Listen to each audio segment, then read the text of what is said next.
Hello friends, welcome back to my channel. मैं हूँ अश्विनी और आपका स्वागत करती हूँ आशूज रेसिपी में। आज मैं लेकर आई हूँ एक और होली की रेसिपी। तो इसका नाम है मिल्क पाउडर बर्फी। ये बहुत ही टेस्टी और बहुत कम समय में बनता है, तो आप इसे एक बार इस होली में बनाकर जरूर ट्राई करें, आपको ये बहुत पसंद आ जाएगा।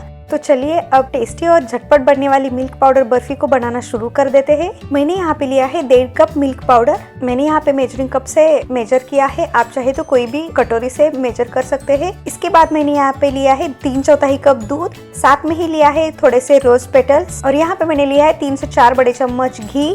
साथ में ही गार्निश करने के लिए बादाम लिया है थोड़ा सा, आधी छोटी चम्मच इलायची पाउडर लिया है, और साथ में ही लिया है गार्निश के लिए पिस्ता। चीनी लिया है 3/4 कप। तो आप चलते हैं अगले प्रोसेस में, यानी बर्फी बनाने के प्रोसेस में। तो सबसे पहले हम यहाँ पे एक पैन या डब्बा या प्लेट को ग्रीस कर लेते हैं। तो यहाँ पे मैंने कांच का डब्बा लिया है। तो यहाँ पे मेरे पास ये बटर पेपर था, तो मैंने यहाँ पे बटर पेपर का यूज किया है। अगर आपके पास बटर पेपर नहीं है, आप बस डब्बे को या फिर प्लेट को ग्रीस कर सकते हैं। तो यहाँ पे मैंने अच्छे से बटर पेपर को सेट कर लिया है। तो इसके ऊपर हम डाल देते हैं घी। अब हम यहाँ पे इसे अच्छे से ग्रीस कर लेते हैं। आप चाहे तो ब्रश से या फिर हाथ से भी ग्रीस कर सकते हो। ग्रीस करने से हमारी जो बर्फी है वो निकलने में आसानी होती है।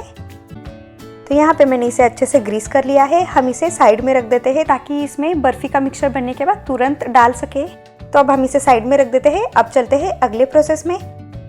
तो सबसे पहले हमें यहाँ पे एक पैन को गरम कर लेना है। हमें यहाँ पे लो फ्लेम पे ही इसे अच्छे से गरम कर लेना है। जैसे ही पैन गरम हो जाता है तो हम इसमें डाल देते हैं 3 चम्मच घी। घी को थोड़ा सा गरम होने देते हैं, यानी हल्का सा गरम होने देना है। इसके बाद हम इसमें डाल देते हैं 3/4 कप दूध। दूध डालने के बाद हमें इसे फटाफट लगातार चलाते हुए मिक्स कर लेना है। जैसे ही यहाँ पे दूध और घी अच्छे से मिक्स हो जाता है तो इसके बाद हम इसमें डाल देते हैं मिल्क पाउडर। तो हमें यहाँ पे थोड़ा थोड़ा करके डाल देना है और इसे अच्छे से लगातार चलाते हुए मिक्स कर लेना है, ताकि इससे कोई भी लम्स या गुठलियां ना बने और हमारा मिल्क बर्फी एकदम स्मूथ तैयार हो जाए। तो ये देखिए, यहाँ पे मैंने 1 चम्मच डाला है और इसे कंटिन्यूसली चलाते हुए मिक्स कर रही हूँ। तो याद रहे कि यहाँ पे हमें इसी तरीके से इसे अच्छे से मिक्स कर लेना है। अगर आप यहाँ पे एक साथ डालते हैं तो थोड़ा सा लम्स ज्यादा बनने के चांसेस होते हैं, तो इसलिए आप चाहे तो थोड़ा थोड़ा करके डाल सकते हैं, या फिर एक हाथ से चलाते हुए मिक्स कर लीजिए और दूसरे हाथ से थोड़ा थोड़ा करके पाउडर डाल सकते हैं। तो ये देखिए, यहाँ पे हमें इस तरीके से इसे अच्छे से लगातार चलाते हुए मिक्स कर लेना है और लम्स फ्री एक मिक्सचर तैयार कर लेना है। तो ये देखिए, यहाँ पे आप इस तरीके से पाउडर डाल सकते हैं और दूसरे हाथ से अच्छे से मिक्स कर सकते हैं। हमें अभी तक फ्लेम को लो ही रखना है और इसे 2 से 3 मिनट के लिए लो फ्लेम पे पका लेना है, ताकि हमारा मिक्सचर अच्छे से परफेक्टली स्मूथ बन के तैयार हो जाए। तो ये देखिए, यहाँ पे 2 मिनट हो जाने के बाद जो मिक्सचर है थोड़ा सा गाढ़ा बन चुका है। तो हम यहाँ पे अब थोड़ा सा गैस को बढ़ा लेते हैं, यानी हम यहाँ पे मीडियम फ्लेम कर लेते हैं। तो हमें यहाँ पे इसे फिर से 2 से 3 मिनट के लिए पका लेना है, ताकि हमारा बैटर अच्छे से स्मूथ और थोड़ा सा गाढ़ा बन जाए। तो यहाँ पे 3 मिनट हो जाने के बाद आप देख सकते हैं ना कि बैटर कितना बढ़िया और कितना परफेक्टली स्मूथ टेक्सचर में दिख रहा है। तो इसी तरीके से हमें बैटर को तैयार कर लेना है, यानी मिक्सचर को तैयार कर लेना है। अब इसके बाद हम इसमें डाल देते हैं 3/4 कप चीनी।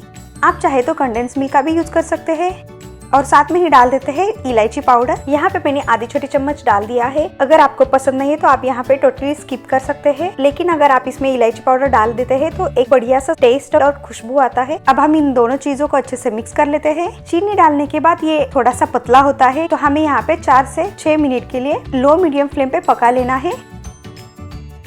तो यहाँ पे सबसे पहला जो मिक्सचर है एकदम पतला सा बनता है, इसके बाद थोड़ा थोड़ा गाढ़ा बनता है। तो हमें इसी तरीके से 4 से 6 मिनट के लिए लो टू मीडियम फ्लेम पे पका लेना है। याद रहे कि हमें लगातार चलाते हुए पका लेना है, नहीं तो इसमें गुठलियां बन जाती है। तो ये देखिए, यहाँ पे आप देख सकते हैं जो मिक्सचर है थोड़ा सा गाढ़ा बनने स्टार्ट हो चुका है। तो हमें इसी तरीके से इसे अच्छे से पका कर तैयार कर लेना है।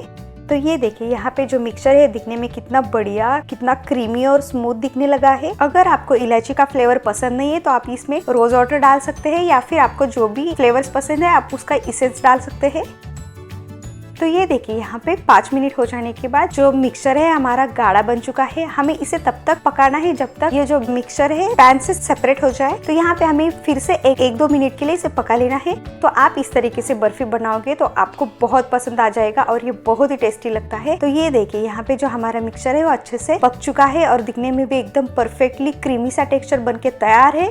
तो यहाँ पे आप देख सकते हैं ना कि जो हमारा बैटर है वो अच्छे से पैन से सेपरेट होने लगा है। तो हमें इसे इतना ही पकाकर तैयार कर लेना है। अगर हम यहाँ पे बैटर को ज्यादा पकाते हैं तो हमारी जो बर्फी है वो थोड़ा सा हार्ड बन सकती है। तो हमें यहाँ पे गैस को बंद कर देना है और इसे फटाफट हमने ग्रीस किया हुआ पैन में इसे ट्रांसफर कर देना है। तो यहाँ पे मैंने गैस को बंद कर दिया है। अब चलते हैं इसे ट्रांसफर करने के प्रोसेस में। तो यहाँ पे मैंने लिया है ग्रीस किया हुआ डब्बा। तो यहाँ पे हमें ये सारा मिक्सचर को डाल देना है।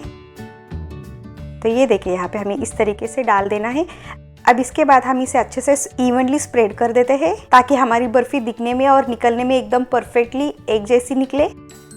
अब इसके बाद हम इसमें गार्निश कर देते हैं पिस्ता से। तो मैंने यहाँ पे पिस्ता लिया है और बादाम लिया है। आप चाहे तो अपने मनपसंद के हिसाब से ड्राई फ्रूट्स ले सकते हैं। तो यहाँ पे मैंने डाल दिया है पिस्ता और साथ में ही डाल देती हूँ बादाम। तो यहाँ पे मैंने बारीक पतले स्लाइसेस में कट कर दिया है। अब हम यहाँ पे एक कटोरी लेना है। इसके ऊपर हम थोड़ा सा ग्रीस कर लेते हैं घी से और जो हमने ऊपर से ड्राई फ्रूट्स डाले हैं उसे हल्के हाथों से प्रेस कर देते हैं ताकि जो हमारा ड्राई फ्रूट्स और बर्फी है वो अच्छे से सेट हो जाए। और ऐसे टैप करने से जो हमारी ऊपर की लेयर की बर्फी है वो भी अच्छे से इवनली दिखने लगेगी। तो यहाँ पे हमारे ये स्मूथ लेयर बनके तैयार हो चुका है। तो ये देखिए यहाँ पे आप देख सकते हैं ना दिखने में कितना बढ़िया सा और कितना परफेक्टली बर्फी दिख रहा है। तो अब हम इसे 1 घंटे के लिए फ्रिज में रख देते हैं ताकि हमारी बर्फी अच्छे से सेट हो जाए। तो यहाँ पे 1 घंटा हो चुका है और मैंने बर्फी को फ्रिज में से बाहर निकाल दिया है। आप देख सकते हैं ना इसका कलर और ये दिखने में कितना बढ़िया सा दिख रहा है। और यहाँ पे हमारी ये बर्फी अच्छे से सेट हो चुकी है। तो हम यहाँ पे इसे निकाल देते हैं। तो ये देखिए यहाँ पे परफेक्टली और बहुत ही टेस्टी और बहुत कम समय में बर्फी बनके तैयार है। हम इसे अच्छे से कट कर लेते हैं। मैंने यहाँ पे इसे स्क्वायर शेप में कट किया है। आप चाहे तो अपने मनपसंद के हिसाब से आपको जो भी शेप चाहिए आप उसमें इसे कट कर सकते हैं।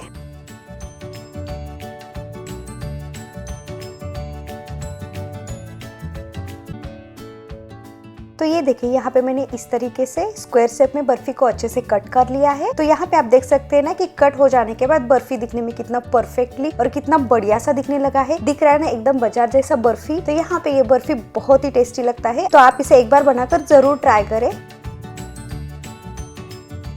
तो अब हम इसकी प्लेटिंग कर लेते हैं। तो यहाँ पे मैं एक एक करके एक प्लेट में रख देती हूँ।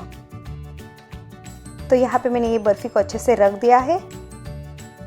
अब इसके ऊपर हम डाल देते हैं रोज पेटल्स ताकि हमारी जो बर्फी है दिखने में और भी बढ़िया दिखे। तो यहाँ पे हमारे टेस्टी मिल्क पाउडर बर्फी बनके तैयार है। एकदम बाजार से भी टेस्टी मिल्क पाउडर बर्फी बनके तैयार है। आप इसे एक बार बनाकर जरूर ट्राई करें। ये बहुत ही जल्दी और बहुत ही फटाफट बनके तैयार होती है। अगर आपको आज की मेरी ये होली स्पेशल बर्फी की रेसिपी पसंद आए तो लाइक शेयर सब्सक्राइब करना ना भूले और साथ में नोटिफिकेशन को भी ऑन करें ताकि मेरी कोई भी रेसिपी आपसे मिस ना हो जाए।